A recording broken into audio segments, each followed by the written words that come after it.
చాలా దినాలుగా సంవత్సరాలుగా కనిపెట్టి కుమారుని యొక్క వివాహం కొరకు ప్రార్థన చేస్తూ రాగా కీర్తన 85వ వచనం ప్రకారం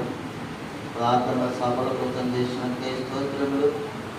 మీరు మా పక్షమున 138వ కీర్తన 8వ వచనం ప్రకారం ఈ వివాహం కొరకే మా ప్రభావ రవికుమారుడు సుందరమక్క కుమార్తె జ్యోత్స్నాతో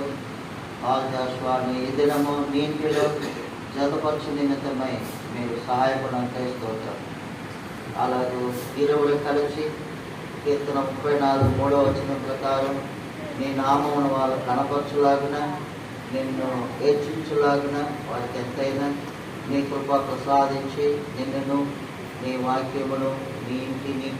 మా ప్రభు ప్రేమించి నీ ప్రజలను ప్రేమించి వారు